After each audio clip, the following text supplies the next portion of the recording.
Good evening and welcome to the 10th episode of the Political Mike podcast. This week has seen so much news.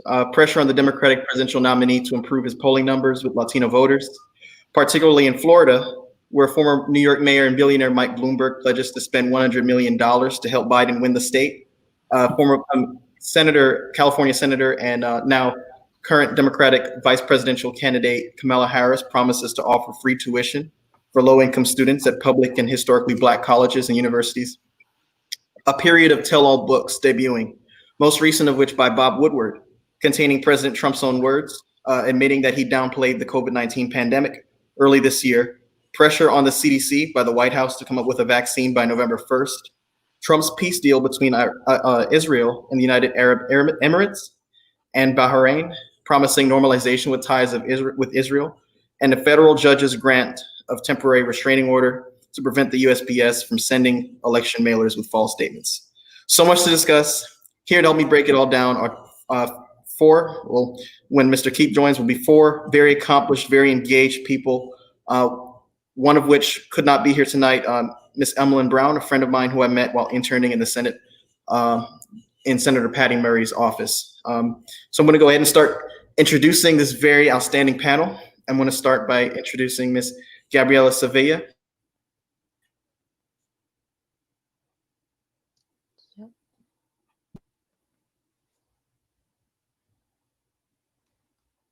Did I freeze or did you freeze? She leads the DREAM, Disability Representation, Education, Advocacy, Medical Legal Partnership, where she represents healthcare for the homeless clinic, for the homeless clients and public benefit cases. She leverages her lived experience with housing insecurity and childhood reliance on public benefit programs to drive and support her work. Gabriela received her Bachelor's of Arts degree from Rutgers University, New York, in public and nonprofit administration, and her Juris Doctorate from Howard University School of Law. While in law school, she represented clients with housing condition issues in DC Superior Court through the Fair Housing Clinic. She also interned at the U.S. Department of Housing and Urban Development, Homeless Action Center, and Washington Legal's Clinic for the Homeless. Gabriela was awarded Clinical Law Student of the Year in 2018, Howard University School of Law Student of the Year in 2019, and Hustler of the Year in 2019. Her commitment to ending homelessness has been featured in the Washington Post, Street Sense, Univision, and Telemundo. She lives in Baltimore, Maryland currently. And I can attest, when I came to Howard Law, I already saw Gabby doing some big things. She was like one of those students you had to look up to. And I'm so excited to have her join us tonight. There's going to be a much more rich conversation with her on. So Gabby, thank you for being on this panel tonight. No, thanks for having me. Next, I have Mr. Chris Johnson. Chris Johnson is a proud native of Philadelphia, Pennsylvania. He is an alum of Oakwood University, where he earned a Bachelor's of Arts degree in pre-law with a concentration in political science. Christopher currently serves as the District Office Chief of Staff for Pennsylvania State Representative Joanna McClinton. Previously, he served as a Capitol Hill intern with the Congressional Black Caucus Foundation in Washington, D.C., and interned with the 2016 Democratic National Convention Committee in Philadelphia. He is also a former field organizer for Hillary Clinton's 2016 presidential campaign. Chris, you're not new to the panel. I know that you had so much to bring last time, and I'm excited about what you're going to bring this time, especially with so much news currently going on. Thank you, Michael. It's good to be here, and thank you for having me on. It's a pleasure to have you, man. Cassandra North. Cassandra North is a 3L at the Howard University School of Law, passionate about politics and justice from a young age. She began engaging in the civil process by writing to the president to protest the Iraq invasion at age 8. Recently, this translated into a passion for human and civil rights law, and specifically environmental justice. Cassandra has interned with the Representative Sharice David's office on Capitol Hill, currently works on the environmental nonprofit based in Maryland, and has secured a fall position at the Environmental Protection Agency. She is excited to bring her energy to the legal profession. And Cassandra, I think we've served a brief time at the Environmental Justice Clinic at Howard. I've seen, Cassandra's passion for the subject and civil rights up close in person in constitutional law class. And so I can attest to her brilliance in this area and her expertise. And I'm just excited. When Mr. Keith joins, I'm going to go ahead and introduce him. But as of right now, I just want to go ahead and dive right into it. So there's so much going on. Like I mentioned earlier, most recently, Biden's position with Latino voters in the state of Florida, which is a critical state in this election. I've had, in the last podcast, two young men who are very, thorough posters go through the breakdown of the electoral map, and they said, hey, Biden can actually make this an early election night if he just wins Florida. 26 electoral votes at stake. I know a lot of focus has been on the Rust Belt, but Florida still remains a key state as it was in 2000. So right now, there seems to be so much pressure on him to improve his numbers with Latino voters. He visited Florida for the first time as a candidate this past Tuesday, and he was in specifically, I believe, Kissimmee. So if he does win the state, he would only need, from what I understand, about 2 Rust Belt states, Wisconsin or Pennsylvania, or, but if he doesn't, he has to really show out in that region. That coupled with the fact that former New York Mayor Mike Bloomberg has committed to spending $100 million. I want to start off with Gabby. Do you think that this would improve? Because from what I've heard from folks in terms of why Biden is struggling with that demographic, it seems to be, a lot of folks come up with different reasons. They're saying, well, he's not really reaching out to them. Or I've heard someone else on the 538 podcast say the Democrats are not addressing the issues that are most concerning Latino voters because they have an entrepreneurial spirit. And so if the party that seems to be the more entrepreneurial party comes along, even if that party is led by Trump, they're going to go ahead and back him more. Do you agree with that?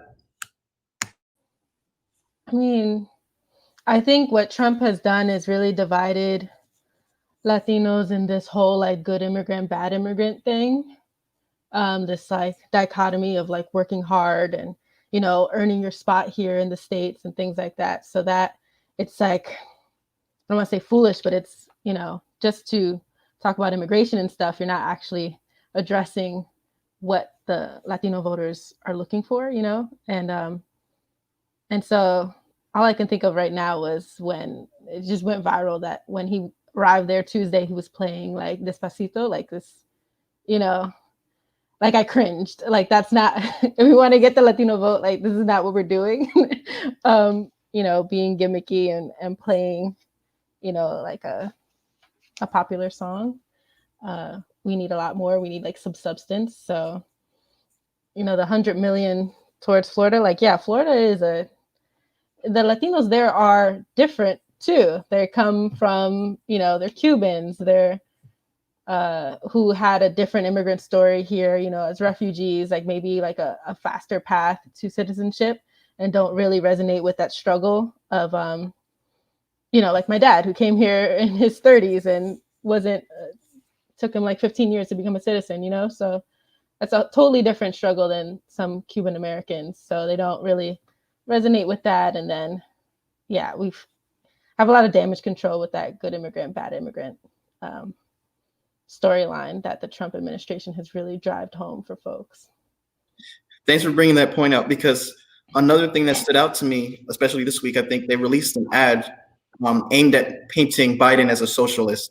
And that message is really playing a toll on Biden's chances with Latino voters, it seems. I was reading an article somewhere where it said that Cuban voters in Florida typically vote like white Americans. And then when you start the scare tactics by portraying Biden as this socialist person who's comparable to Maduro in Venezuela, it really does play a negative toll on his chances. I have family on both sides of my family are Hispanic. My dad's from Costa Rica, and my mom's side, her grandmother is from Venezuela. And the family from Venezuela recently left to live with my grandmother in Trinidad and Tobago to escape, the poverty and the political unrest that was existing in Venezuela. They left recently last year. And so, this is very real for folks. It's not like an academic debate that people have in terms of, for instance, Bernie Sanders calling himself a socialist. This is something that they've seen. They've seen the results of what a socialist regime in their homelands looks like. Chris, do you think that the messaging can be reversed, especially with Bloomberg donating so much money in this state. Do you think that this could, change before we get into October? Yeah, well, I think that when I saw the news about Bloomberg pouring in $100 million to the state of Florida, first I was thinking, well, what took him so long? I remember when he was in the primary, he dropped out. He said that just a few days after he dropped out, he said he was going to back Biden with all that he could. I believe he's going to do an independent expenditure campaign. And so for the last few months, we hadn't seen any activity from the Bloomberg team. And so many were just asking, like, hey, did he abandon him, or was there something behind the scenes that may have caused him not to want to give? But I think it is welcome news for the Biden campaign that they'll be able to have $100 million being poured into a state that is very large and is up for grabs. As we know, in 2016, Trump won Florida by 1.2%. And in 2012, President Obama carried the state by, I believe, 0.9%. And so Florida's always going to be close. And so every vote counts. And I think that now that we're under 50 days until Election Day, where people are going to be really much glued into just the final days of the campaign, I believe Florida's an early vote state. So in the middle of October, next month, they'll start to be able to submit their ballots. And so we're going to need people on the ground, also in the airwaves, using media and digital media to really try to get people out to vote. And to explain to voters in Florida that Biden is someone who is not a socialist, but he is a democratic capitalist and has been and has a record for that. And, I think that it's important that he shows that he is a person who is a man of faith and is a decent person who will take science seriously and will care for ordinary Americans just like all of us. And so I'm excited to see, what a difference $100 million can make under 50 days. I do know that they say that Florida is an expensive state in terms of media ad buys. They have major markets, thinking about the southern part of Florida, Broward County, Miami-Dade County, which is a very expensive media market. And you look at the center part of the state, there is Tampa and Orlando. And then, part of the panhandle, you have Tallahassee and other major markets. And so Bloomberg's investment can make a really big difference. And so we just need people to make sure they can make a plan to vote, get out to vote as soon as possible. And Biden just has to continue to sell his message of unity and anti-divisiveness and decency. And hopefully that'll be able to tip things over the edge, and we'll be able to see a victory in his favor on November 3rd. Cassandra, do you think that the Democrats have done a fairly adequate job this far or not in terms of addressing the issues that Latinos are more concerned with this year? I remember listening to, I think today or yesterday, Mayor Diaz, I believe he was a mayor of Florida City, who had claimed, hey, Latino voters care about being able to provide for their families, especially in this age of pandemic when so many folks are being laid off, unemployment levels reaching almost Great Depression levels. The Secretary of Treasury in March made the prediction that 2 Republican senators and said, hey, we're going to be looking at probably 20% unemployment rates in this country.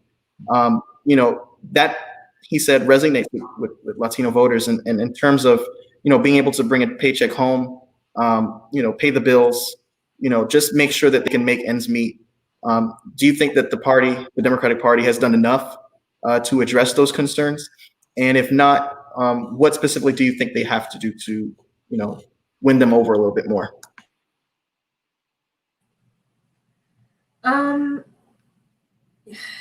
So I can't speak specifically to the Latina experience, but when Gabriela was talking, I was reminded a lot about like my grandfather's own sort of views about Trump. He's a bit of a supporter.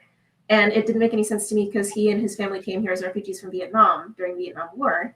And a lot of Trump's current policies would have barred my grandfather and his family from having come here at the time. So with that in mind, I'm perplexed because I'm not sure what promises he made that convinced them in the first place. But I think that's irrelevant because he hasn't kept any promises, like substantively. So just on that background, I don't think there's any reason to vote for Trump again. That being said, the Democrats have been kind of hamstrung by the fact that the only part of government that they have any substantial control over right now is the House. And because of that, the Senate can just stop any legislation, any kind of movement one way or another, and they have. Mitch McConnell in particular has been very purposefully absent. So to answer the question directly, do you think Democrats have done anything to sway like Latina voters? They haven't had power to do anything. I think that they've been very like symbolically and verbally expressive of their support of everyone, but like in terms of tangible policy or execution, neither party has done anything. I think one through obstruction and one through a lack of desire to do anything. Yeah, and I would also add, it does take more than one cycle or one presidential election to build coalitions with communities. And we tend to think that the Black community or the Latino Latinx community and the Asian Pacific American community are monoliths respectively, and they're not. You know, people come from, they have very different experiences. They bring very different views to the table. And so you've got to take your time. These parties have to do all they can, not just in one cycle, to build coalitions with these different groups and to bring them to the table and to talk to them and see, like, what are the issues that you're facing and that your community is facing? And a lot of times we'll find them to be some of the things that are similar to most Americans. People want high quality jobs, want the opportunity to build businesses and making a living for themselves, wanting to have safety and security for themselves and their families, want to be able to send their kids to schools and be able to afford college and all those sorts of things. And of course, there are nuances that are come based on those respective backgrounds, but we have to understand, like, you can't try to do outreach in one election cycle in a few months or in 50 days heading into an election. It does take a lot of time. And I know that I can't speak for the Republican side, but I know that the Democratic Party has to do a lot more to reach out to that, to the Hispanic and Latino American coalition, and to be able to earn their vote, not just win it, but earn it. And so it's going to take a lot more time. And so I'm interested in seeing what that outreach will look like. And hopefully they'll be able to start to deliver and not only deliver in terms of getting votes, but also making promises that they can keep as well. What's amazing to me is that in 2012, when Mitt Romney lost, there was a Republican autopsy all how to win Latino voters back. Because the thought process back then, this is before Trump, you know, was that if we don't do something about this now, we're not going to remain a viable party.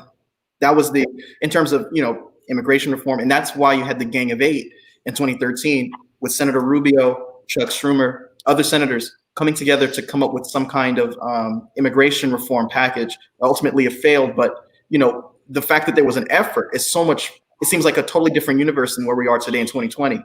And it's amazing to me, at least, that the polling numbers reflect something that you would think defies political gravity, in that Trump is, in 2016, gave them really little reason to support him. In fact, he took hostile positions. The very central theme of his candidacy was this, you know, we've got to make sure that we're keeping them out. Those were his words when he came down the escalator. You know, he said they're bringing drugs. He said they're bringing crime.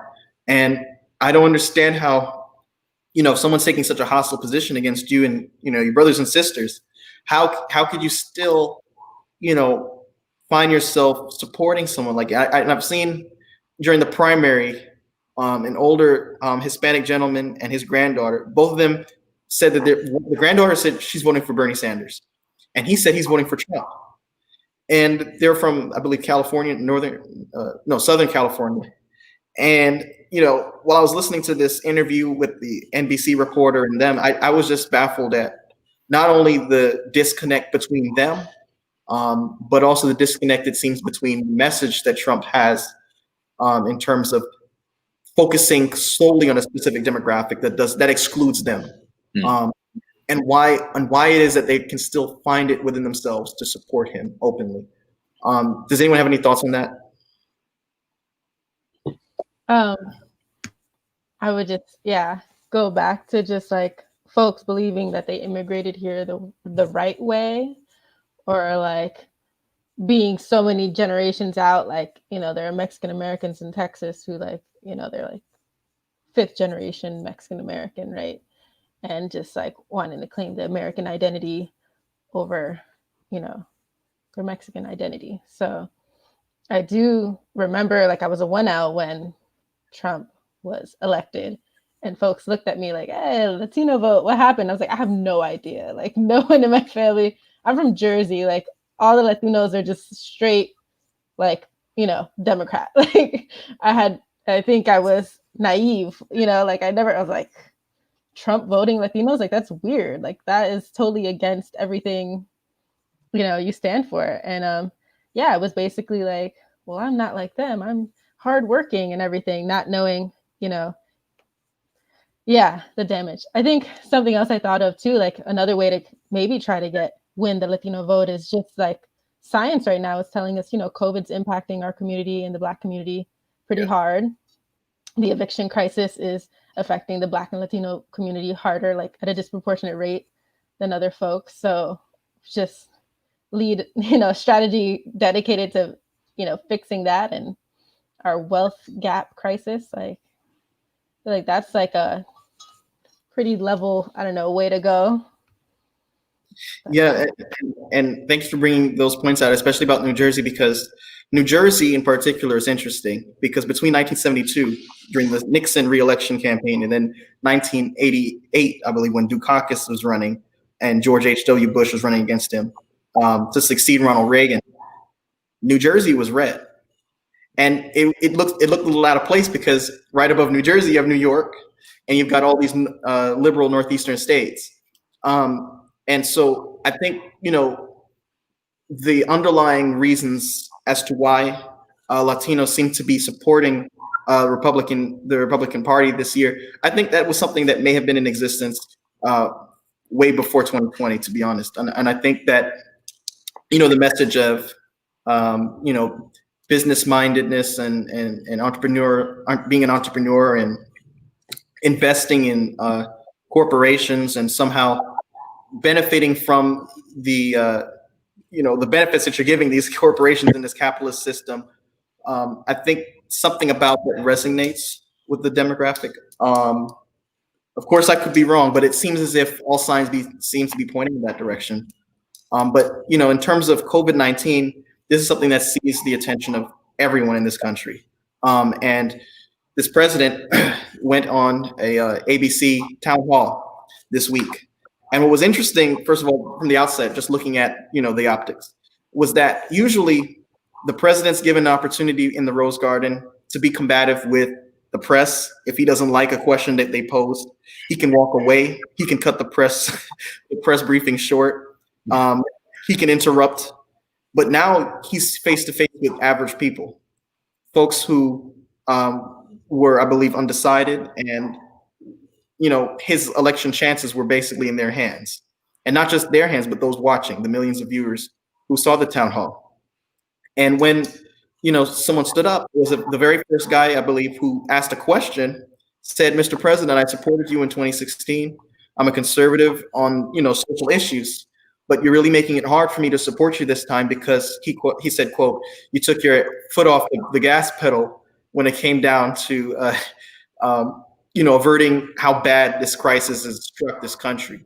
Now, he put it very, very lightly. I believe that Trump didn't just take his foot off the pedal. I think he jumped out the vehicle, because when you look at it, when you look at the fact that, you know, the Bob Woodward book comes out and reveals, hey, look, with his own voice saying, "Hey, Bob, you know, you can't really tell people that this thing is worse than the strenuous flu because they didn't have a panic." Mind you, this was the person who came down the escalator to start a panic as to why we should be afraid of people across the border. This was the same person that started a panic when he wanted to shut down, you know, airports from receiving folks from certain Arab countries. And all of a sudden now he's worried about the panic, which was interesting. But I wanted to get your thoughts as to whether you think this guy who asked this question, was he an example of what's going in the mind of so many conservatives or middle of the road voters who, voted for Trump for whatever reason. Some of them maybe held their nose and voted for him, but they voted for him, and now they're less reluctant to do so, particularly because of his response in this pandemic. And this election seems to be solely going to be based on the COVID-19 crisis. Do you think that, the fact that he's trying to tell people I wasn't trying to start a panic, do you think that that would avert some kind of doubt as to his judgment, Cassandra?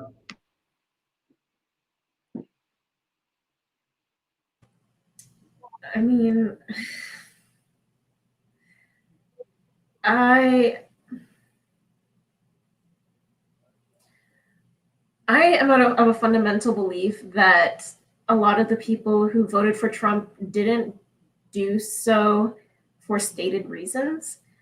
And so, like, having someone claim, like, oh, well, I'm kind of upset with you now because of, like, the fact that you've handled the pandemic correctly, that sounds on the one hand like, oh, he's a little reluctant to do it now. But it means that he initially thought it was okay to vote for Trump. And at that time, what we saw from Trump was already racist and sexist and borderline, allegedly a rapist. And now we've seen that those are more and more sounding valid as claims. So my point is, like, I think that they felt comforted by the idea that he was going to keep them either in like a comfortable, like a more powerful space, or that they're going to keep their jobs, whatever the reason was that they chose to vote for him. They're now feeling like that was an acceptable reason on top of the baseline, which is that there was racism. There was this idea that if racism got addressed, they were going to lose some kind of rights or some kind of supremacy. That's my take on the general voting bloc of our current president. So I think that they want to have some justification beyond their own internal racism that they can point to and say, this is why I decided to vote for him again. That's what my argument boils down to. I think that they can't now point at, oh, he's going to keep our jobs because he's lost most of the jobs. They can't point at, he's going to take care of us in a health crisis because he didn't.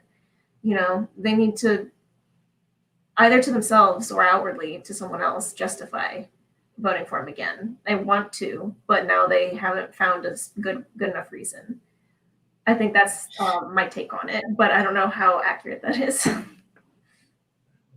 No, I think that's pretty, because in addition to that, there's a retelling of the narrative. We saw it at the Republican National Convention a few weeks ago, where they said, hey, it was actually the Democratic governors like Cuomo and Gavin Newsom that were downplaying the virus, and Trump was trying to stay on top of it.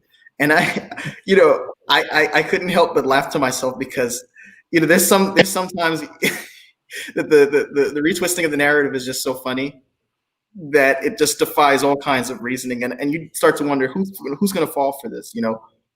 This was the same person who just now recently came across and said, okay, maybe I should wear a mask, but he still I think past Saturday night had a campaign rally in Nevada, and none of the folks in there are believing in wearing masks because he cast a doubt about wearing masks. But in the town hall, he says, these are his words: when you see our testing, we're going to be at 84 million tests, 84 million, think of that. And next would be India with about 50 million less testing programs, far greater. I brought this along today because I think it's something that's really very special. We have a new test. It literally came out today. That's just showing you numbers of how well we're doing relative to other countries. He said that when you look at New York, we took the convention center, we converted it to 2,800 rooms.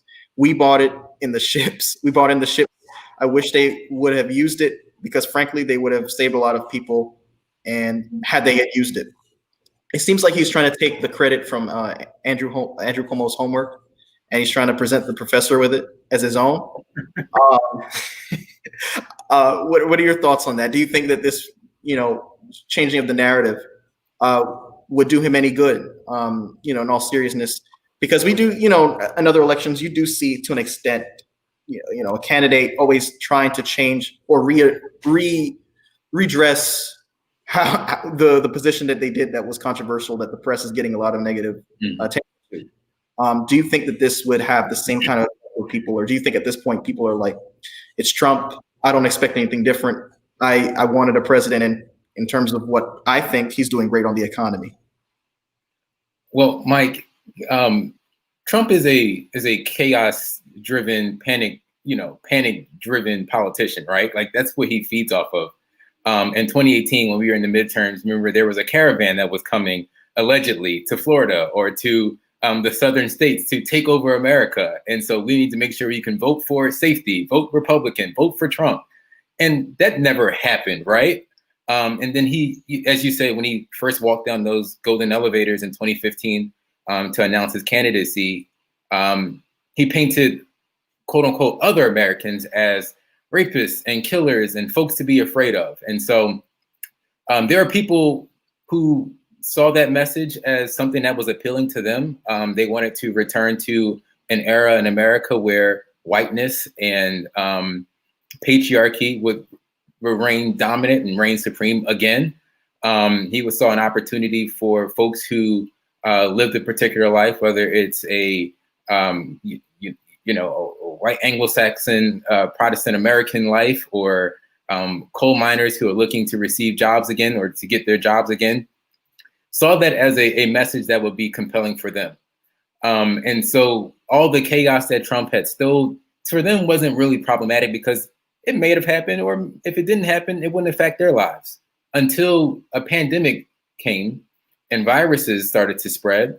And now, months later, almost nearing 200,000 people whose lives have been claimed. And so you can't spin 200,000 deaths. You cannot spin science. You cannot spin a pandemic, right?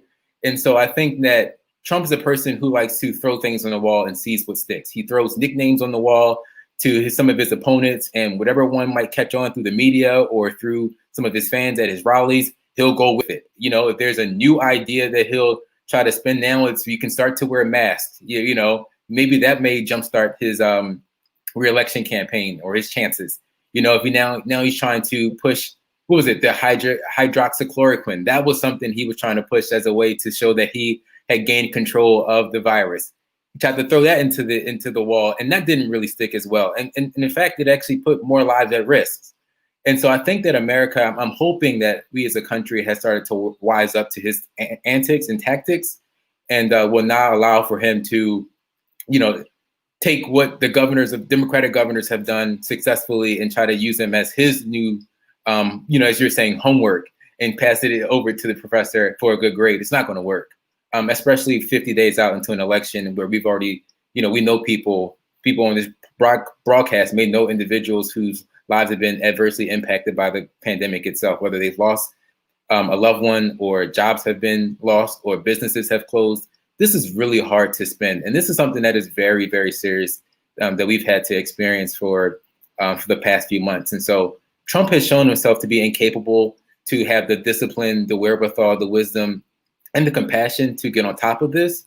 And you can't try to show yourself to be compassionate 40 days out just because you think that can help you win an election. It has to be something that you've shown over a course of a lifetime, or even the course of your presidency, if you're able to and lead in the White House. And he has not done that so far. And what's interesting was also the interaction that you've seen with not just Trump and the press, or Trump and folks who are saying, hey, like Bob Woodward, we've got you on tape, 18 recorded interviews and meetings, 18 recorded with his own voice.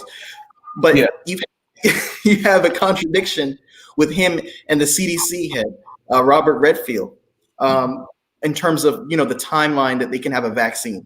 Trump is saying November 1st is the deadline. And he even called it, maybe it'll have some implications for what he called a very special day, just in case there was any hint of doubt around why he's setting November 1st as the deadline. But Robert Redfield comes out and says, we're not going to have a vaccine that's available to for the entire American public until about the second or third quarter of 2021. This just flies straight in the face of what Trump was messaging, which was we're going to have a vaccine by October, November. And, there seems to be constant contradiction between him and his own advisors and experts And I'm wondering whether or not that's going to have any kind of impact, because we keep hearing, hey, the polls are going to tighten up. Don't get too happy. We've been, we saw the same thing in '88 when Dukakis was way ahead of Bush, and then come the Willie Horton ad and the call for law and order on this social unrest. All of a sudden now Bush is in the lead, and they lead, and not just lead, but have a mandate, a landslide. I'm wondering, because we're in such a strange year, whether or not at this point Trump can do anything further to cause people to say, okay, this is it. This is the thing that's going to take him down. Or whether or not, when it comes down to a health crisis where people, like you said, Chris, are seeing their own family members affected by this in some way or another. I think you said 200,000. The last time I saw the numbers, it was like 194,000. And I thought that was, and just to make it more real, it's like the vaccine for a lot of folks seems like that's the ticket to normalcy again, So he's trying to make this look like, okay, I've got this under control, like you said, but there's very little evidence of him having anything under control, especially when he contradicts his own folks who are saying, no, we're not going to have any kind of vaccine until, late in the next year. Well, Mike, it's like, well, you cry wolf. Like, if you're lying throughout your entire presidency for the last 4 years about small things, right?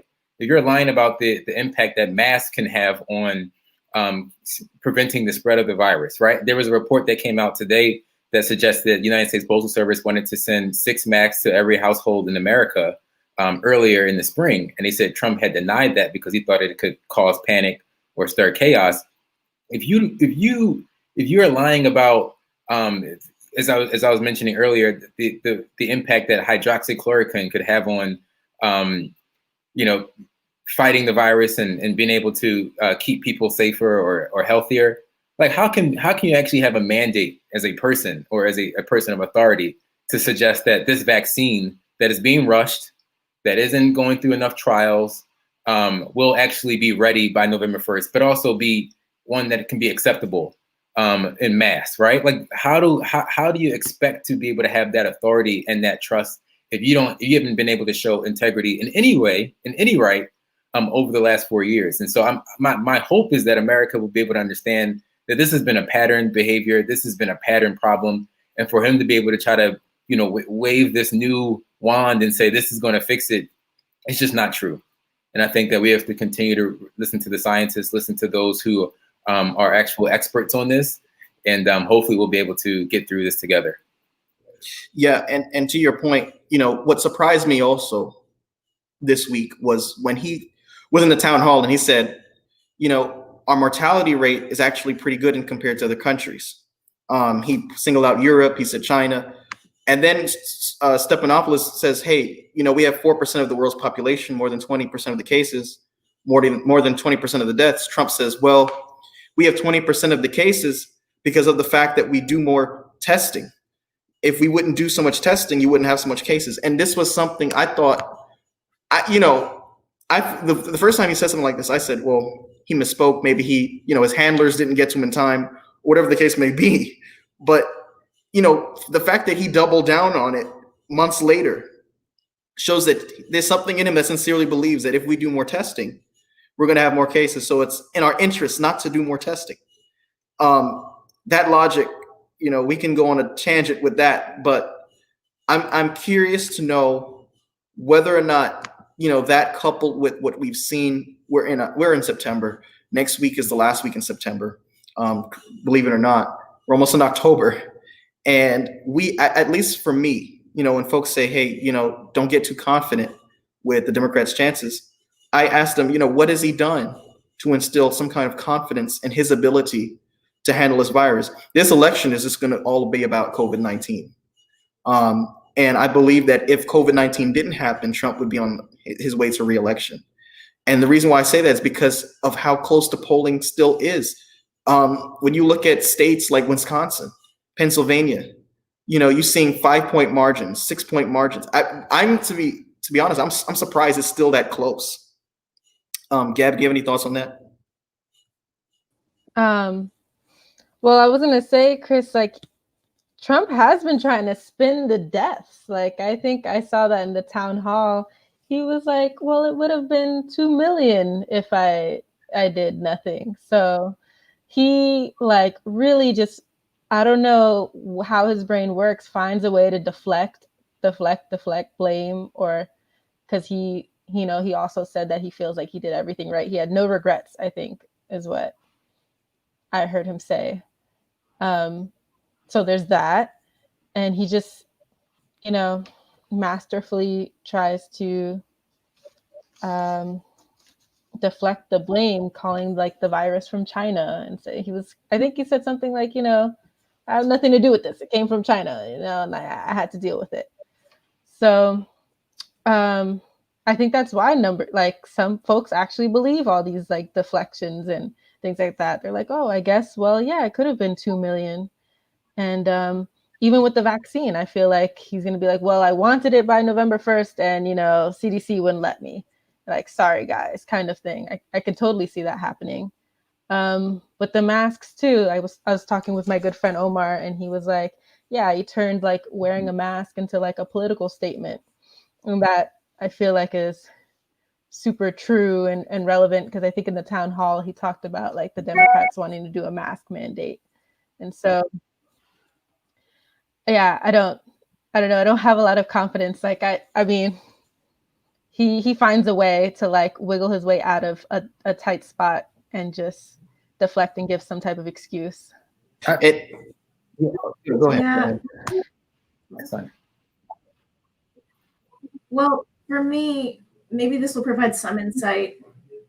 I think it's not so much what he like represents in terms of like what he can do or what he has done for his voters, so much as what he represents in terms of like as an opponent to Democrats. Because I think there are people out there who vote more out of spite for the opposition party than they do for the advancement of a certain policy. Like, I mean, it's easy to say, I'm pro-life, I'm pro-guns, I'm pro whatever it is that Republicans have represented historically, because it's a very narrow field to say, these are the handful of things I care about, and everything else is like, whatever, it doesn't affect me. And so if that's the case, there's very little outside of that they need. You can't appeal to them if they already have everything they need within this party. I don't think Trump necessarily represents or gives them all of that, but he's become the head of the party, and everyone in the party bows and like wiggles their way to make sure that he's protected. So I think that, at least like, for example, my grandfather, again, he's going to vote for Trump no matter what anyone says, because he thinks Trump is amazing. But in his case, he came from Vietnam and it was being overrun by communists. And so in his mind, he had a 6th grade education. Anything that even remotely resembles communism is bad. And there's no possible way to convince him otherwise. And his lived experience tells him that's true. Communists are out to murder you and kill your family. So when anyone uses the word like communist or socialist about someone in the Democratic Party, that resonates with him so deeply that honestly, I don't think it matters what Trump represents, as long as Trump says that he hates the Democrats for being socialist. Yeah. So I think that that's a huge part of his appeal, is not what he does, but what he says he'll fight against. I think that's a really good point. But also to add, Mike, to your point, when you asked about like under normal situations, if you looked at just a normal, let's say a more normal presidential cycle, and you saw a president going into re-election with nearing double-digit employment, 200,000 lives lost due to a pandemic or another natural disaster, chaos and division being stilled all across the country, you would think that the incumbent candidate would be down double-digit points or would just be toast, right? The fact that he is within a cheater's chance of being able to pull this off and possibly winning in November tells us a lot of things. I think one of the reasons why this election may be closer than it normally would could be attributed to where people get their information from, right? Where Americans ordinarily are who they're listening to, who they're reading, what they're seeing in front of them on their televisions, on their phone screens. the types of sources that they're following. America is not in the same place where we had the three major networks that share all the news that we need to know. It's not just ABC, NBC, and CBS, Walter Cronkite telling us the news and telling us what's going on in an impartial manner. We now have so much information. We have people who almost live in, we talk about alternative facts, who live in an alternative universe where everything that Trump is saying and the folks that follow him are seen as truthers. It is seen as facts. And anything that a Democrat may say is an attack on their being, an attack on their truth, an attack on their reality. And if you look at Facebook recently, we, on a daily basis, follow like the top 10 videos that have been shared or that have the most views, you'll see a lot of misinformation videos being shared. Things that Biden may be, videos of Biden that have been doctored or altered about him, speaking about, his plans, or Biden calling himself a believer of socialism and things like that. Like you're seeing alternative facts being presented in such a popular way that, intelligence and the truth is it's under attack. And I think that has played a role in Trump's ability to continue to outlive a lot of these quote unquote scandals, and his ability to continue to move forward in the face of 2,000 lives being lost and unemployment continuing to skyrocket, and him just being able to give tax write-offs to the wealthiest corporations and not, supporting the rest of ordinary Americans and ordinary businesses and small businesses all across the country. Under normal circumstances, I think that he would be toast, or he likely would have been impeached and removed from office. But we live in a different world, a different society, a different political landscape that allows truth to be seen as something that is not objective but partisan, and that's problematic. And that's something we must factor into consideration and try to fix going forward.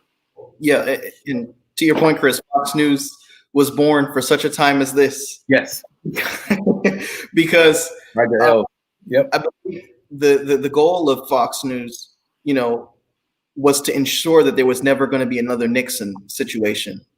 And we've seen, during before the COVID-19 crisis, we had the impeachment crisis. And it's hard to remember, that was what we were focused on at this time last year. But that was what the situation was about. And, there was so much polarization, even about something that seemed so black and white.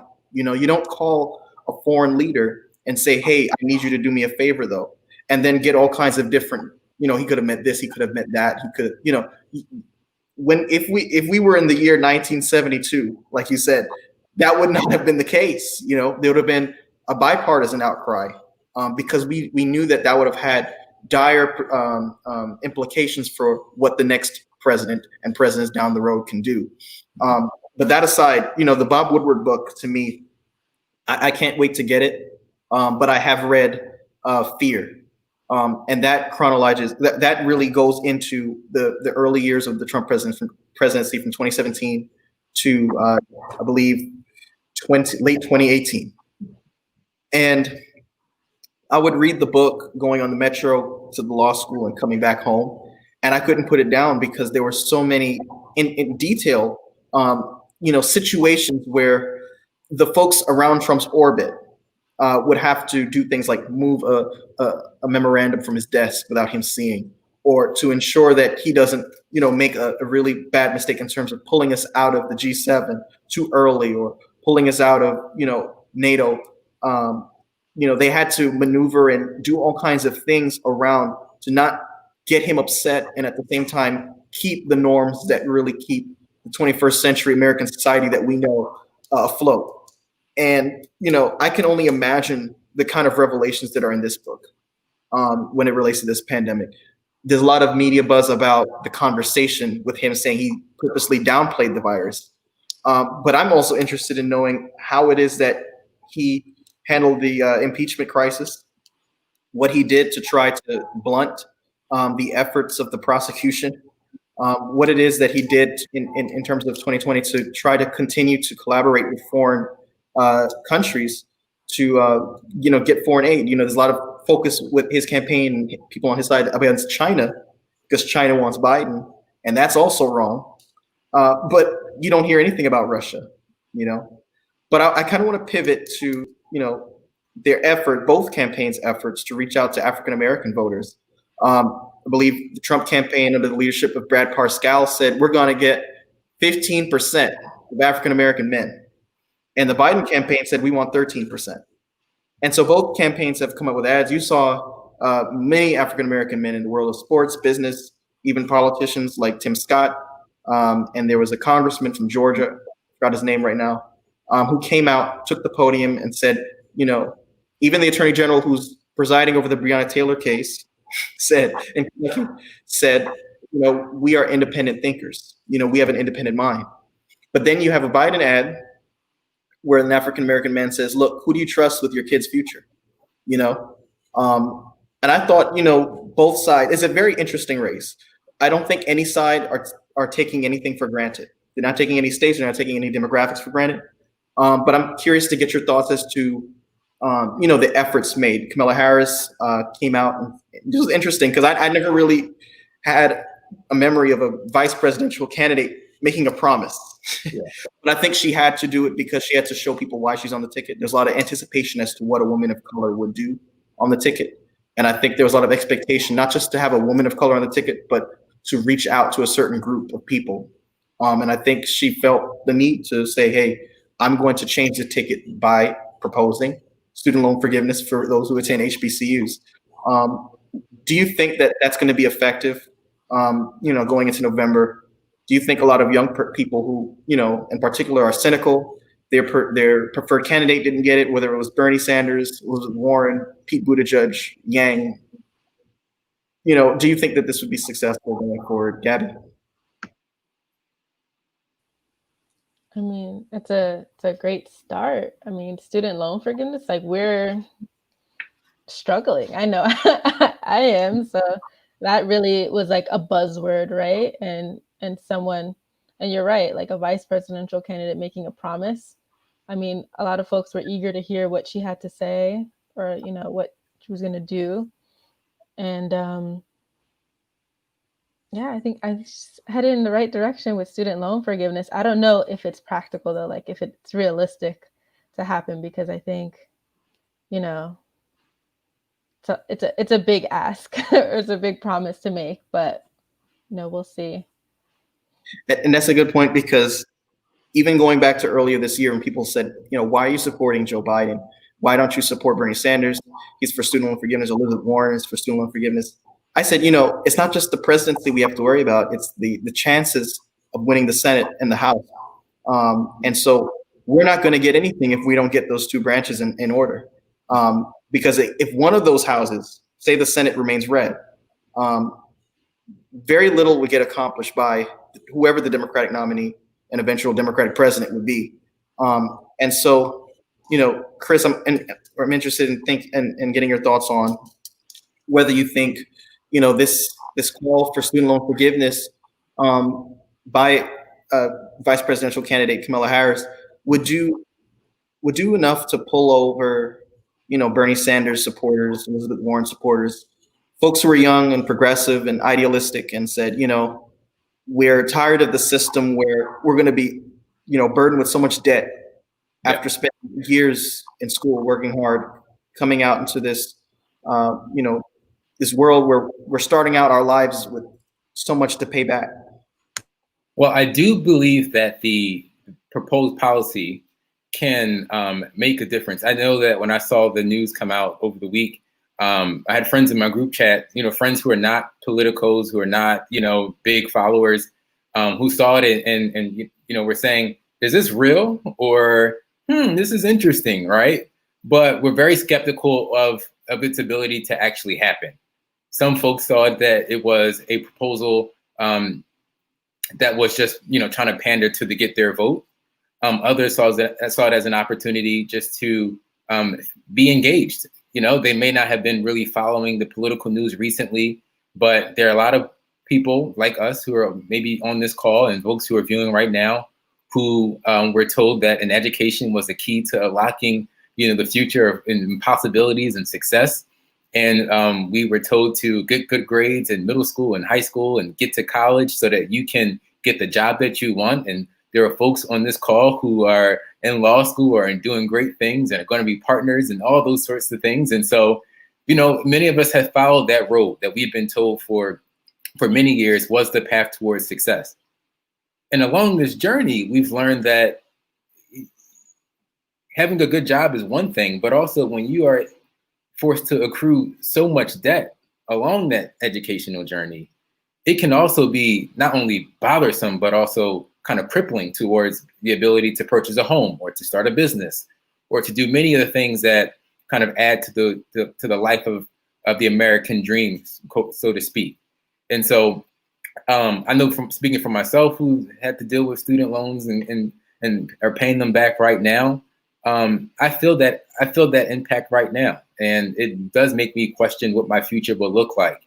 And so to see a proposal where, having gone to an HBCU like myself as a proud Oakwood alum, where my student loans could potentially be expunged, is something that is of interest to me. And I do think that, like Mike, you were saying, it is important for us to understand that this is a larger process. It will be really hard for a presidential administration to put forward to get rid of a federal, to put together like a federal student loan expungement program through executive order. It'll likely have to be passed through Congress. And what that requires, as you said, is likely a Democratic House and a Democratic Senate, as well as having Joe Biden, Harris in the White House. And so we have to let people know that, in order for these promises to be made, you have to make sure that there are people in place who can actually carry it through. And once you elect them, you have to hold them accountable, right? Empowerment can't happen if the person who offered it doesn't even have the power to make it happen. We have to place them in the position for it to take place.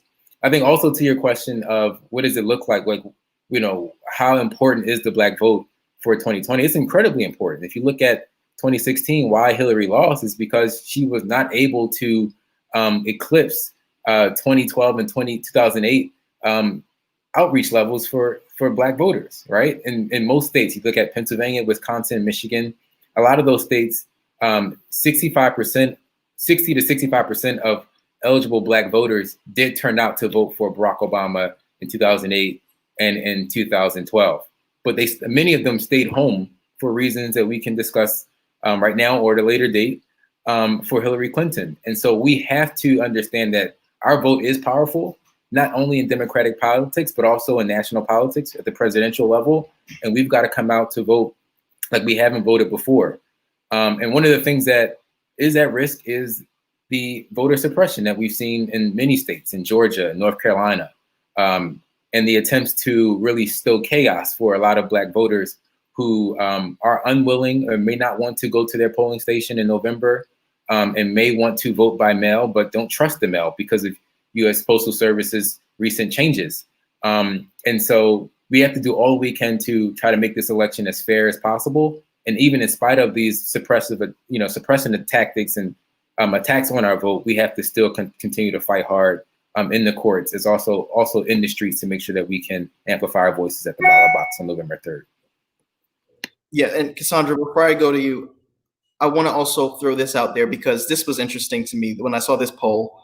19% of Trump voters, only 19% say that they're going to be voting in mail for sure, compared to 69% for Biden.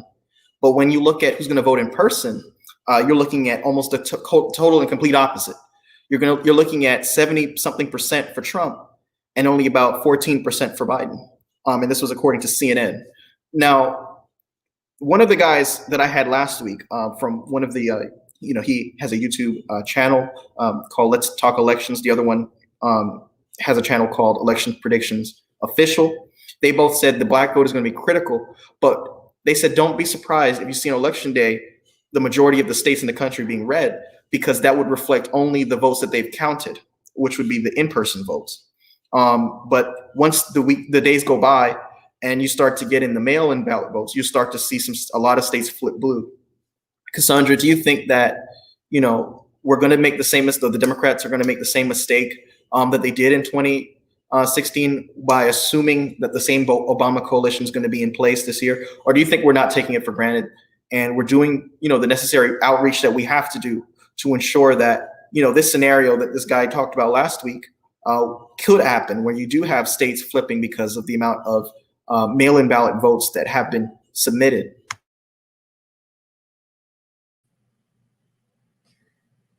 So I'm not entirely sure I understand your question. Could you rephrase? Yes, I'm sorry.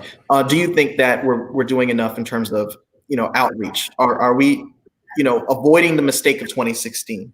And could we, as a result of that, see the scenario that I had just described where, yes, the in-person votes are predominantly red, but when you start to, look at the mail-in ballot votes, especially when it comes down to the African American community, they're going to come out in large numbers because we did not take that for granted. Do you think that, that scenario is going to play out because we're doing what we have to do? So I don't think we're going to make the same mistake as in 2016 necessarily, because at the time I remember the atmosphere was generally like that Hillary had it in the bag because everyone didn't take Donald Trump seriously as a candidate. So it was a big surprise to a lot of people the next day. On the flip side, we know now that there was at least some interference in our election by foreign powers, probably Russia. And we haven't done anything as a government, as a society, or as people who run any kind of voting polls to protect ourselves from that happening again. I think that we've seen policies on Facebook and on Twitter that are a little bit more careful in terms of policing whether or not something is factually true or if it's not being removed. I think that that's a good step in the right direction, but I don't think that it's holistic enough for us to feel safe that interference from a foreign power won't happen again and we won't be stuck in the same situation. Because remember, Hillary did win the popular vote, by a pretty substantial margin. So I don't think that it wasn't the fact that people didn't, I think people didn't care as much as they should have because they were sort of lulled into a false sense of security, but enough people did care to show out and vote and, show that at the very least they wanted a woman as president. And that wasn't enough. So I don't think we're going to make the same problem or the same mistakes, but I think we might run into a new set of problems that are equally, if not more daunting. I want to change course right now a little bit and go to the wildfires in the West. Over the past 2 weeks, we've seen the West Coast experience intense heat waves, one of the most intense in modern history. Over 3 million acres of forest have been burned up. Just a few hundred miles east, a 60-degree temperature drop took place over just 18 hours in Wyoming and Colorado. And what's interesting is that this is not just something that's being experienced in California. You have Oregon experiencing wildfires. And so multiple states in the West are going through this crisis. And this is at the backdrop of, a pandemic the country has not seen since 1918.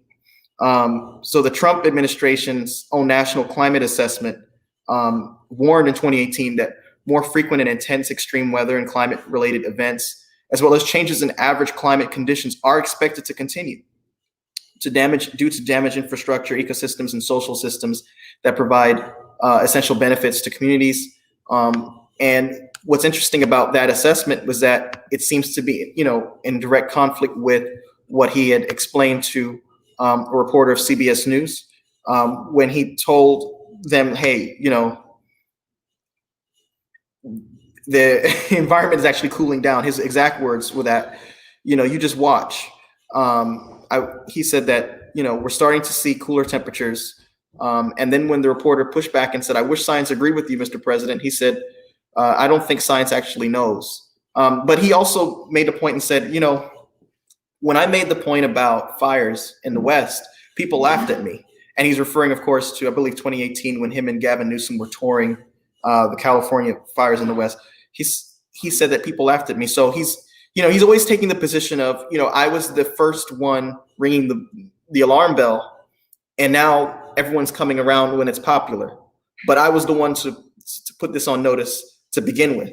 And therefore, I should get credit for, spearheading the initiative but at the same time, they're saying climate change is a hoax. So, do you see the inconsistency being enough for people to see, especially folks in the West? The West, the GOP kind of conceded to the Democrats. But when you're looking at Wyoming, a ruby red state, the home state of Dick Cheney, cowboy state, I'm starting to wonder, will this have an effect on those folks out there? Anyone can jump in.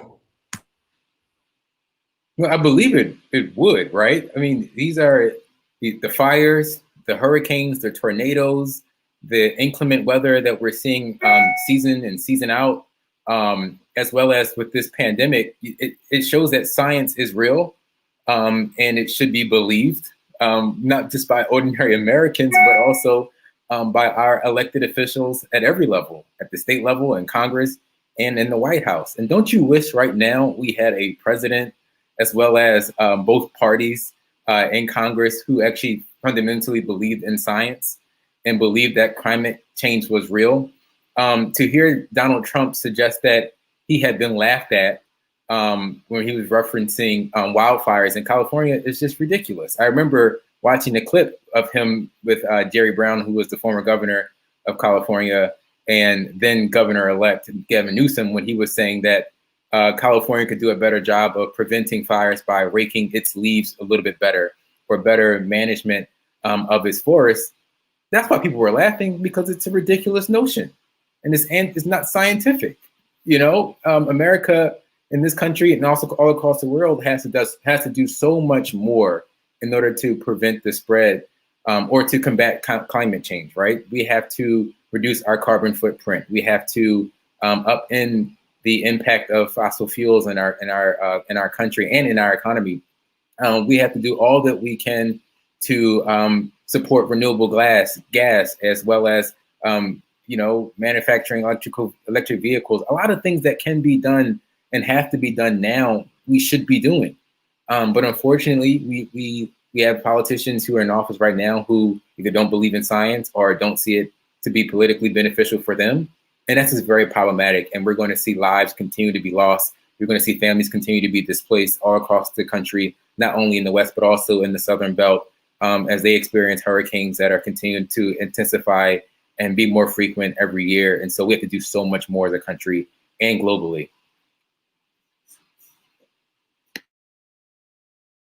Yeah, that's a good point. And I've had some folks, some friends of mine say, from California, of course, that when they step outside, the sky looks red, And so, like you said, Chris, when you're putting this in culmination with all of that we're experiencing, it's not some far off political debate in Washington, D.C. I can see the effects of not acknowledging that climate change exists, because I can step outside and see ash and a red sky. I can see that, there's a need to follow scientists, because I see that the death toll is rising, and I've got a family member, maybe an elderly family member, that has fallen victim to the COVID-19 virus that's just running wild in this country. And I think that this is going to be an election where a lot of people are voting a lot, because they're forced to acknowledge that there's an emergency and they've got to do something. I remember when I was making phone calls on behalf of Organizers for America in 2012 for Obama's re-election campaign. And I was living in a very Republican city in the southeast region of North Carolina. And there was this one elderly Caucasian woman who answered the phone. And I knew, she was Caucasian based on the demographics of the person in the book I was reading. And, I was told to ask, who are they going to be supporting in November? And she snapped at me and she said, I'm voting for Obama, and that's all you need to know. And the reason behind that was that the area that I was living in was so heavily dependent on, the Affordable Care Act, government assisted medical programs like Medicaid, Medicare, because the majority of the citizens had some kind of health condition. And so a lot of people wanted to vote for the Republican ticket. They really did want to see Republican policies and federal judges. I keep hearing a lot about federal judges, especially, but they said, if I don't vote for this candidate, it's going to be my medical bill to pay and my health on the line. And so I'm wondering if that same kind of mindset is still existing 8 years later. Gabby? I would hope so, because like this administration has done a lot to mess up Social Security, and like I see it every day with my clients, and even like who's approved for Social Security or who keeps their Social Security disability benefits ends up being, you know, disproportionately white folks. It just, you know, so I would hope folks who care about their Social Security disability benefits, older folks, are going to vote in their interest, and that's not for Trump, because he's made it harder to maintain and sustain your benefits. Like he's added more times where you have to like go through like recertifications, like prove your disability. And like I can only imagine now with COVID, how can folks like make it to these doctor's appointments and things like that to keep their benefits, you know, when a lot of hospitals are closed for like appointments like that. Even like telehealth, you can't like take someone's blood pressure, right?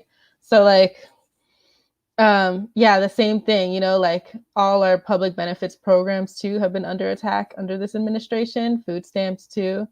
And, you know, I would hope lower income Americans who are, you know, across all races, ethnicities, backgrounds, right, would know that this administration has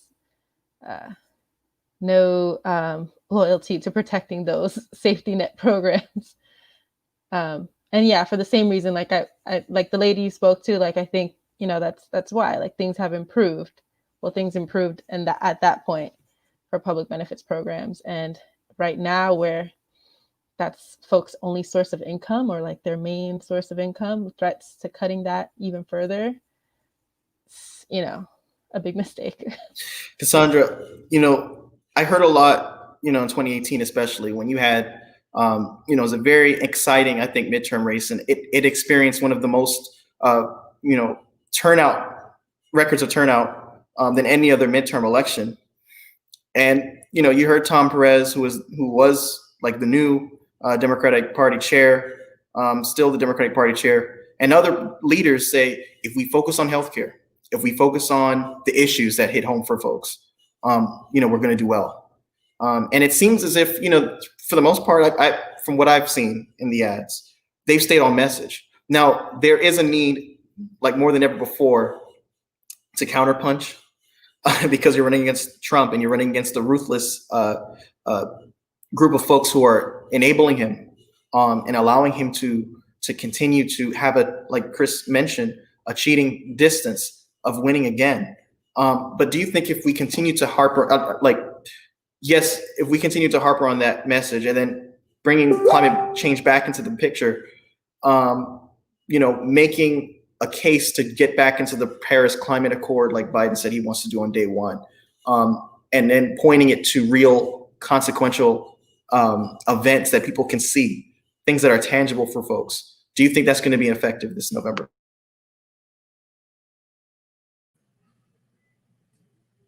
Yeah, I mean, I think in that world, it would be nice. I think that, you know, a lot of people who are more progressive are a bit disappointed with the ticket we have. But the fact that Kamala Harris, the first thing she said was she's willing to, you know, do student loan forgiveness for HBCU students. That's not promising full loan forgiveness for everyone. That's not like, but it's still like a step in the right direction. I feel the same way about Biden's climate policy.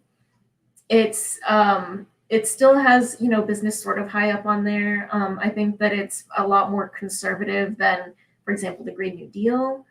And so when, you know, hopefully when we have a changeover in administration in November, what I would like to see is them being pushed harder by progressives to deliver on those promises and maybe be a little more urgent about climate change, considering it is something we've known about for decades, and it's not going anywhere, and it's going to be exacerbated if we ignore it. So I think that there are very tangible tasks that they have ahead of them that they can accomplish and point to as saying that this is a fulfillment of our promise. And they have opportunity. They just have to make sure that they win in November in order to try and implement them. So they're making a lot of promises to us. We've been kind of jaded, I think, as a nation to politics, especially considering COVID has made it a lot less possible for us to disengage and go about our daily lives. I think it sort of just blends in. And so I think maybe this is just me because I've always been interested in politics, but I feel like it's a lot more personal now because there is no delineation between, oh, there's Trump doing another thing that I, as an American, am sort of embarrassed about, you know? So, yeah, I mean, that was a long answer for you, but I think that there's possibilities. There's tasks that they can do. They can focus in on them and they can make tangible promises and they can deliver on them. It's just a matter of if they're going to. Before, I see time is running away from us, but before I wanted to end the broadcast, I want to go ahead and delve into a little bit. The federal judge in Wisconsin, I believe, who has ordered, a stay still, like a freeze, a temporary restraining order on the USPS from sending misinformation to Colorado voters. I'm sorry, it was a Colorado federal judge from, stopping the USPS from sending misinformation to Colorado voters. One of you all mentioned tonight, I can't remember who, but, the importance of being able to identify that fake news is a problem in recent elections. We saw it in 2016. We saw, not just foreign interference, but foreign interference through fake Facebook accounts, fake social media accounts that continue to spread misinformation and to deliberately get into to start heated debates to get people more polarized. Do you think that this move by the federal judge, is one step towards rectifying that? Particularly as we're getting closer and closer, I believe we're about 46 to 45 days away from the election. Do you think that the damage at this point has been pretty much done for the most part, or do you think that there's a chance to turn things around based on this court ruling? Well, when you talk about damages, I do think that the Trump administration over the course of the last few weeks and months in their attack of the USPS has had a negative effect on the belief by voters that their vote by mail ballot will be counted or will be received on time. I know in my line of work, where I work with constituents in a state office. They call our office often with a lot of questions and concerns about will their ballot application arrive on time? And once they submit their application, will their actual ballot arrive and be counted? When you see the news about sorting machines being taken away, or when you see mailboxes being pulled out of the ground a couple weeks ago, like that does create a lot of questions in the minds of people. And those questions tend to linger. They don't go away, especially when you are dealing with an administration that feeds off of chaos, as we talked about earlier, that feeds off of misinformation, that feeds off of creating problems. And then once they've festered so strong that they try to back off or try to claim to fix it.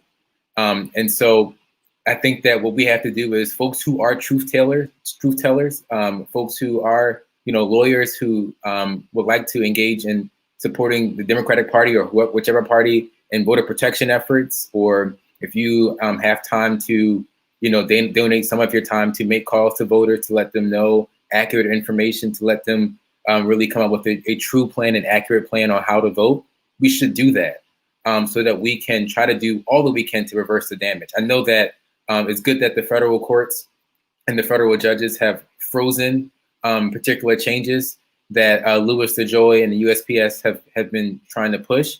But I also think that we, as voters, we as ordinary citizens can do all that we can to share accurate information with our family members, with our neighbors, with ordinary citizens that we may know or may not know through phone calls or through text threads and things like that, to ensure that the right information is being shared. Because we do have a presidential administration that loves to feed off of misinformation, that loves to stoke chaos, that loves to create confusion, that loves to build questions for seniors who don't want to go to polls because they may not feel like it's safe in November when the weather is changing and the virus could continue to spread and flu season is going to be raging.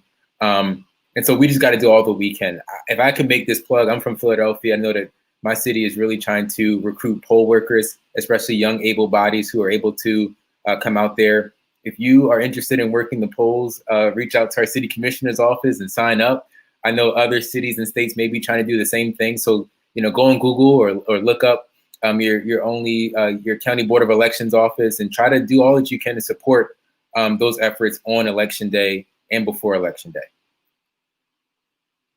Thanks for that, Chris. And another thing that was key with this story that broke out recently was that the misinformation wasn't just misinformation. It was particularly telling Colorado residents that they had to go through a certain procedure, that they had to request a vote by mail at least 15 days before election day and return the office ballot at least 7 days before. But that's not how Colorado's election policies operate. So the uncertainty is particularly in how to vote. And in a year where so much is dependent on a mail-in ballot voting system, to me, that's scary to have misinformation, not just about, Hillary Clinton is out to take away your guns or out to be a socialist or whatever the case may be, but you're particularly fooling folks about what it is that they have to do in order to cast a ballot.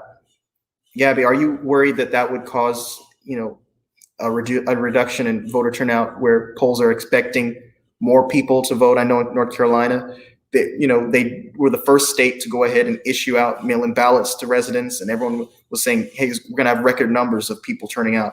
Do you think that, this misinformation that is not just unique to Colorado, but across the United States, surrounding the process, do you think that's going to have a negative effect on voter turnout? Yeah, of course. I think it's going to lead more folks to want to vote in person just because of how confusing the mail-in ballot, like there's a lot of different due dates, right?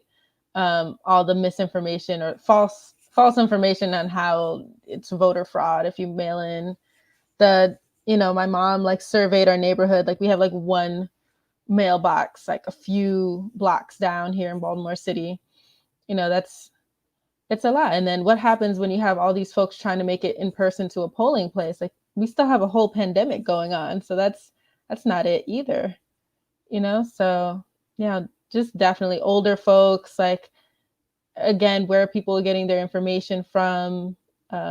People not having access to internet. We have a digital divide in this country too, right? So it's people can't even check online with their board of, election board of executives, but the term, but it's a lot. So we not only have to get out the right information, but then correct the other information and hope folks believe you. And so I could see totally my mom is well, let's just go in person. I can't deal with this.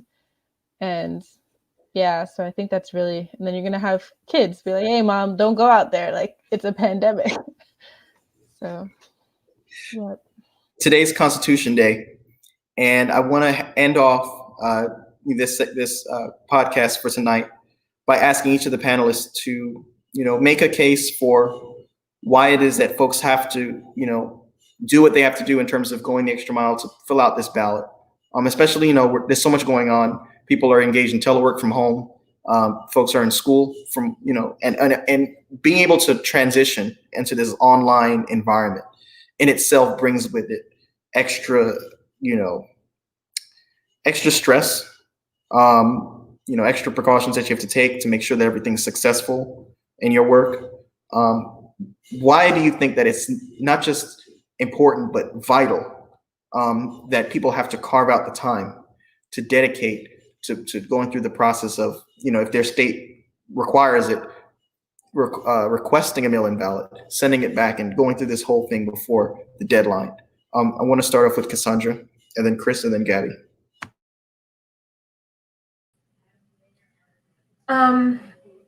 Well, I think that the value of the vote is so much higher than I think people conceptualize it as, because we have had several movements that are history that were dedicated solely to making sure that people had access and the right to vote.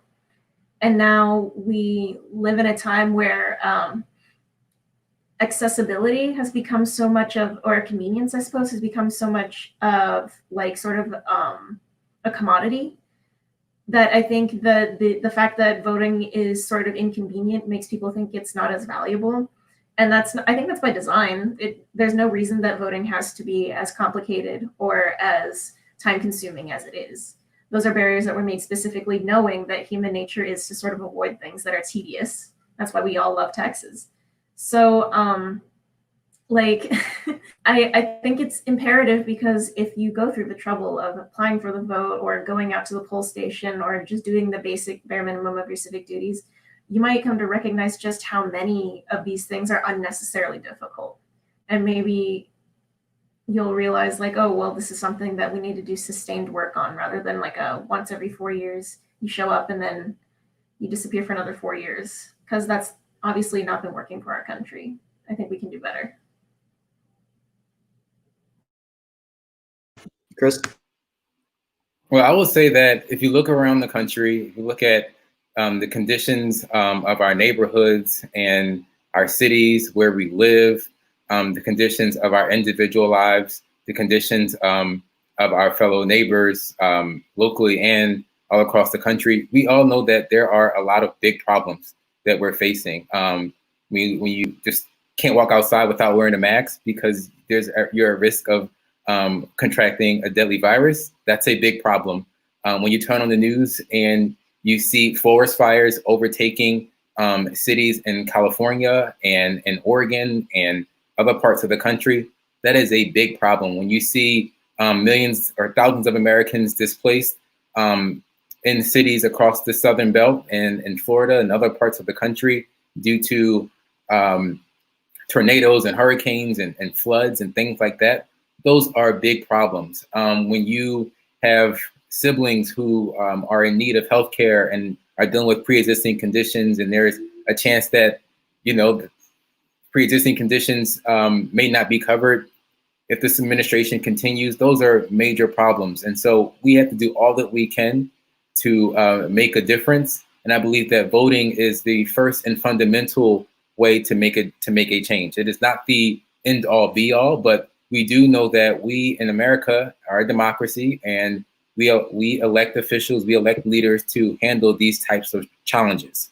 And it's important that we do all that we can to elect people and put them in power who want to give us promises to fix some of these big problems. We're looking at climate change. We're looking at a deadly pandemic. We're looking at unemployment. We're looking at business problems and things like that. Our vote matters. If it didn't matter, then people wouldn't try to do all they can to try to suppress it.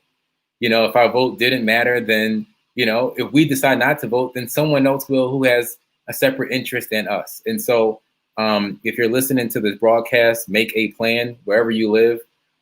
If you plan to vote by mail, make sure you fill out a vote by mail application now. Go online or visit your county board of elections and get an application and fill it out now. If you plan to vote in person, like Michelle Obama said, make a plan to bring a chair or bring some food with you, and make a plan to make sure that you can, be there as long as it takes, because as we said, our lives are dependent on this right now. There are hundreds of thousands of people who have already lost their life because we have a president who does not care about truth and does not care about science, and he only cares about his own reelection. And I believe that we can beat it. And we can beat it on November 3rd, and we can beat it every single day as long as we continue to, do our responsibility and to be concerned citizens and continue to fight. We can do this. Thank you, Chris. Gabby? Yeah, I mean, there's so much on the line right now, right? With this election, the pandemic has affected everyone in so many ways. Folks have passed away, folks are working from home, folks are not working at all, folks have been evicted, right? So there's, so the fun, like, vote if you can, and if you can, help at least like 5 other people register, right? So I was on like my Nextdoor app. If you're not familiar with it, it's kind of like a message board for your neighborhood, and folks were like, how do I vote? And you best believe I was in the comments like, well, you reach out to the county board of elections and you could call and they could send you an application. And I had another neighbor offering to print off applications and drop them off. Like, it was great. I had, a client who's experiencing homelessness, and he was in the shelter and they moved him to a hotel outside of the city into the county. He's like, I have no idea what to do. And I could have been like, I don't know either, call this number, but no, we walked through it and figured it out.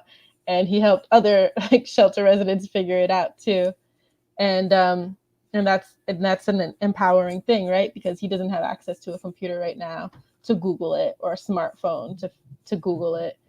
Or you hold so much power in just having this iPhone, right? Or so much power in having a printer at home, or like sending someone a stamp, or finding ways to help empower other folks to exercise their fundamental right to vote, right? Like, and it really is terrible, like vulnerable populations, ones that, lives will be dramatically changed by which way this vote goes. Like, I also have issues with access to figuring out how to register and how to vote. So it's up to us with like the privilege of like, I have a home, I have a laptop, I have a printer and stamps to help other folks, figure it out. And yeah, bring snacks, like water too, stay hydrated if you're gonna go out there. And yeah, definitely too, I was looking into being a poll worker. Why not? But yeah, thanks for having us today. Of course, and I'm going to make a plea. Especially for those in our generation, we want things now. We if we want a movie, we can get on a streaming service like Hulu or Netflix and get it now. If we want something delivered to our front door, we can get to Grubhub and we can make that delivery order now. But voting in the political process in terms of getting policy changes that we want, police brutality, even though we didn't address it tonight, that's still a hot topic in this election. Climate change we talked about. The virus is on everyone's mind. All of these things are the symptoms of policies that have not worked. The negative effects that we're seeing. Yes, we're not expecting or putting all of our faith in one individual or a party, but we do have to manipulate the system and use it to our advantage to ensure that we're getting closer to the day when things are so far removed and better. The need to fight for voting rights has not faded away as time progressed. We can get into this mindset where we think, hey, the civil rights era was 50 years ago, 60 years ago. We're so far removed. Things are more complicated now. And while that may be the case, the right to vote is still under attack. While a Black elderly man or a young Latino mother may not be called to pay a poll tax or take a test or guess the number of jelly beans in a jar, voting discrimination remains alive and well. Chris, you mentioned the attack on the vote through voter ID laws. And so through less overt measures than the 1950s and 60s, we're seeing that there's an effort to undercut the vote. And so because I mentioned that it's Constitution Day, I want to end off with a holding from a Supreme Court case, Reynolds versus Sims, 1964, where the Supreme Court held that all qualified voters have a constitutionally protected right to vote and to have their votes counted. The right to vote can neither be denied outright nor destroyed by alteration of ballots or diluted by ballot box stuffing. So if the court recognizes your right to vote, if folks recognize your right to vote enough to put in the work to make it count less, don't you think that, there should be something in you to say, let's vote, the worst thing that could happen is that it doesn't get counted. Even that, according to the court, should not happen. But at least let it be known that you did what you should have done this year, when there's so much on the line, like Gabby said, to ensure that you did the part that you should have played to ensure that things get better in this country. I want to thank Cassandra, Chris, and Gabriela for joining me tonight. Amazing panel. I'm sorry Emmeline couldn't be here tonight. She was feeling a little under the weather. Thoughts and prayers going out to her. And Congressman Devin Keith, hopefully, next time we have a platform available, he'll be on. Sorry that he had to miss it too. Next week, we're going to be talking all about the economy. So there's been a lot of talk about, Trump's policy supporting or really being beneficial to the African-American community. We're going to dive into that. And I'm going to have as a guest, stockbroker and professor of law, W. Sherman Rogers, the author of The African-American Entrepreneur in the Age of Trump, that came out in 2018, I believe. So he's going to be here to discuss his findings in his book. It's going to be a really dynamic conversation. We're also going to talk about the stock market a little bit and how that works. So it's going to be a very interesting conversation. I hope to join you all. I hope you all join me. Subscribe, please, to the YouTube channel if you have not already. And I just want to go ahead and thank you all again for joining me. I'm so thankful for this incredible, important conversation that we've had. And I just want to wish you the best in your endeavors. And I just wanted to encourage you all to stay tuned for next Thursday at 7 p.m. Eastern Standard Time. With that said, I'm going to go ahead and end the broadcast. Thank you all, and